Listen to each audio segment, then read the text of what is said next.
Yo, what's going on, Kicks Army? Today I'll be doing a sneaker drawing on the Acronym Nike Air Presto Mid Cotton Candy set to release September 8th, as well as getting into a number of smaller basketball topics. Let's get it!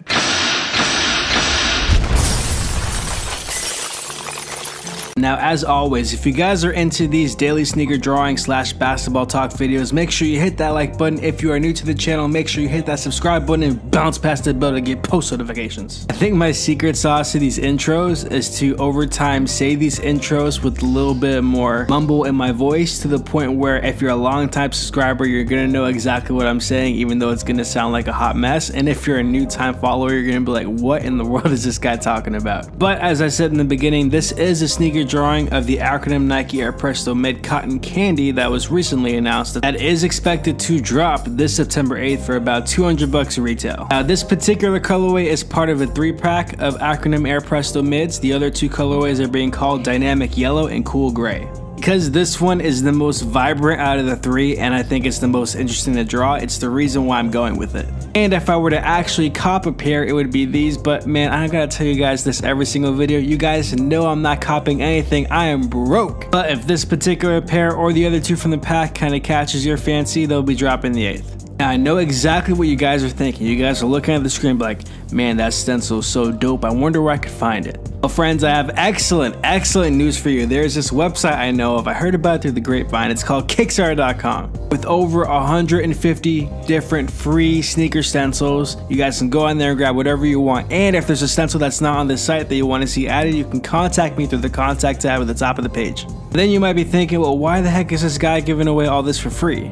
And there's actually 2 reasons for that. One is like what am I gonna do? I'm gonna charge $1 for a stencil? Nobody would go on the website and buy the stencils for $1. That'd be a complete waste of my time and yours. Like, yeah, that'd be a good business idea if I was making like a physical book, but in terms of being an online resource, I would think that all that should be for free. And that's because, and this leads into the second reason, this is the kind of website that I would have wanted to have back when I was in high school and I got into the sneaker game. Like back in high school, I was on Google every single day searching up for new sneaker templates, and it was always the same ones that I found, and a lot of the times they looked like they came from different artists, so the style was different. So I'm like, man, if only there was a website where everything was kind of there that I wanted, and that all the styles were the same, and it was all clean, it was all organized. And then bam, you know what I did? I went ahead and I made it.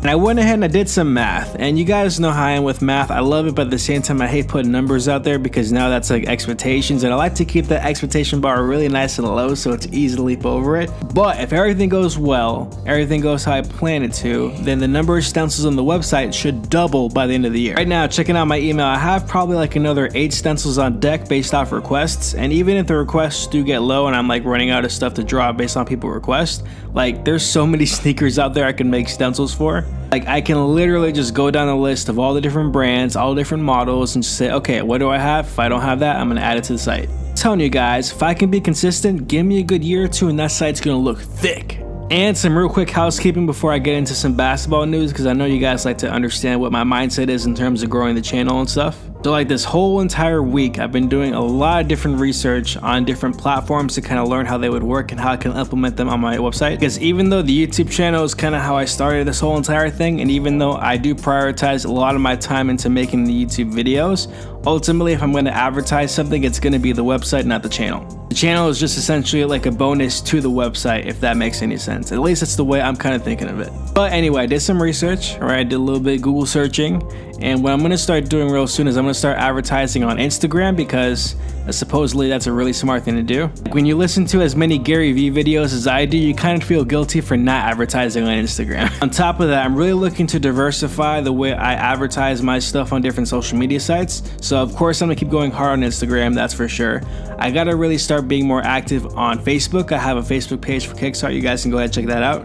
I gotta make some updates to the website, kind of make it more search friendly. I have a Twitter that I never use. I probably should start using that a lot more. I gotta be more active on LinkedIn. I'm on Pinterest. Most of y'all don't know, but I'm on Pinterest to have my stuff on there. And then I probably have like another 3 or 4 different apps on my phone that I haven't even looked at yet, that are places that I can put my art out. So long story short, there's a lot of work that I have to do in order to kind of get myself in a spot where I'm really maximizing my potential based on what I'm doing. What I've kind of come to grips with is that even though it seems like a lot of work up front, and I'm gonna be honest, it probably is a lot of work up front, Over time, once I figure out what that formula is and I kind of implement it and I practice it, I get good with it, it just becomes extra work that I do every day that I'm used to. Like, these videos take about 3 hours every day to make in terms of filming, uploading, all that good stuff, editing. And even though it does suck knowing, oh my god, at the end of the day, when I'm tired, when I already worked, when I already went to school, I still have to do 3 hours for a video, it's like I'm used to it at this point, so it's really not so bad. So, in summary of all of that, here's like the cliff notes for that. Your boy putting in work. At least he's trying to. I'm telling you guys, if I keep putting in all this work, if I keep doing what I'm supposed to be doing, one day one of these big sneaker brands like Nike, Adidas, or whatever, they're gonna come up to me and they're gonna be like, hey yo, KicksArt. I'll be like, yeah, what's up? They'll be like, you wanna do a collaboration with us? I'll be like, yeah, I'll get back to you. And then like I wait 5 seconds, they reply, yeah, duh, I'll do a collaboration with you. Shoot. Now obviously there's some wiggle room in there for some professionalism, but for the most part, I believe that's exactly how it's gonna go. But in actual relevant basketball news, we have a few things I wanna talk about today. For starters, kind of broke my heart when I heard this, but at the same time, I'm happy about it too. We got a quote from Kobe Bryant saying, quote, I will never come back to the game, ever. I am here to show people that we can do much more than that. First of all, a clap for Kobe one time real quick. Second of all, this pretty much confirms that he has no ambitions or interest to go to the big three because obviously he's not going back to the NBA. Which low-key kind of sucks because I would love to see him play basketball again, but at the same time, it's like, if I want to see the man play basketball, there's how many hundreds of thousands of hours of footage that we have of that? Okay, well, maybe not hundreds of thousands, but there's plenty of footage. And the main thing that I took away is that it's not like he's not doing anything at all. He's being very productive with his life, but he's using his skill set in a different way. I saw an interview today where he was talking to some man. He was saying how he's coaching his daughters every single day because they're into basketball. He's also the coach of their team. On top of that, he has a number of side projects. I believe he's working on a podcast for children. Regardless of whatever the age demographic for that podcast is, I'm definitely trying to listen to it. But I'm sure he'll do more documentaries and stuff in the future. The point is, I like knowing that Kobe Bryant is the kind of person that even when he's done with the sport that has made him so much fame and notoriety, he's still wanting to go out and do stuff for the better of himself and for the people. But yeah, shout outs to you, Kobe. I know you don't need my approval, but I think you're doing a pretty good job. Next up in the news, we have some rumors that are most likely going to come to fruition about the shot clock changing for offensive rebounds. So traditionally, when you acquired an offensive rebound, the shot clock would reset to 24 seconds, assuming that it hit the rim. Now they're looking to change that from 24 seconds to 14 seconds. And that's pretty interesting for a number of reasons, and let's kind of talk about that for a quick moment. When someone acquires an offensive rebound, what it does to the defense is it continues to have them on their toes, because you can't get a rebound unless somebody takes a shot.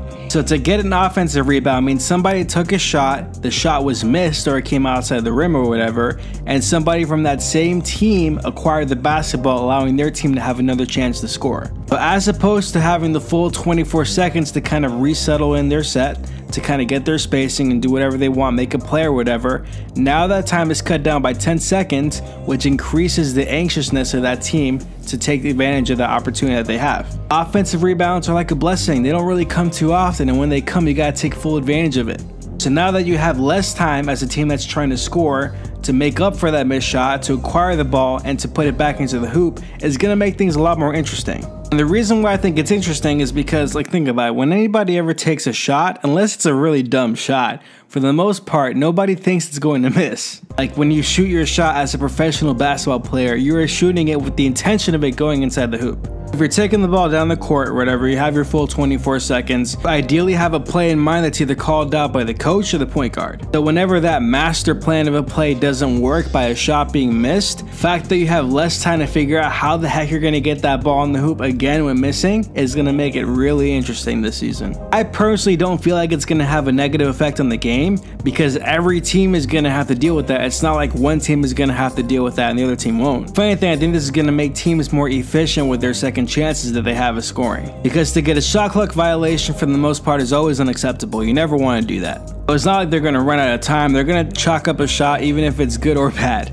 So yeah, while I don't think it's going to have a negative impact, it is going to make those situations where it's stressful even more stressful. And for the final story, we have rumors about Jimmy Butler reportedly being interested in joining the Lakers in 2019. Which would be interesting because I don't really see Minnesota having too much success anyway. Like, if you were to leave, it would allow talent and Wiggins to have the spotlight on them so they can really prove their worth. But still, I feel like in order for the Lakers to have a really good shot at beating whoever would be the title contenders during that time period, they would still need one more piece besides Jimmy Butler and LeBron James. This is not even assuming anything good is going to happen with the small core that the Lakers have. So we're talking about Ingram, Kuzma, and Lonzo. Like if just 2 of those players really improve this season, they really show like they have good potential, then obviously that's really good for the Lakers. But I'm not assuming that in this situation. Hypothetically though, if you have Butler, Kawhi, and LeBron, that'd be a pretty solid lineup. You could have Lonzo, whatever, being the point guard, or Rondo, however they want to flip-flop it. And then you could have Butler at the 2 guard. You could have Kawhi at the 3. LeBron could switch over to the 4. And then you could have like whoever you want at the 5. Heck, put JaVale McGee there. We saw how well that worked last year with the Warriors. He could still win a championship even when he's like the worst player in the starting lineup. I'm just saying that defensively, that'd be nuts. But that's going to do it for today's video. If you guys enjoying the content, make sure you leave a like. If you are new to the channel, hit that subscribe button and bounce past that bell to get post notifications. Don't forget to check out KicksArt.com for all your sneaker stencil needs. Don't forget to check out the other videos on the channel. I got a new how to draw video dropping Sunday, so make sure you leave a comment down below and let me know what sneaker likes to be draw for that video. And I will see you guys tomorrow. Yee!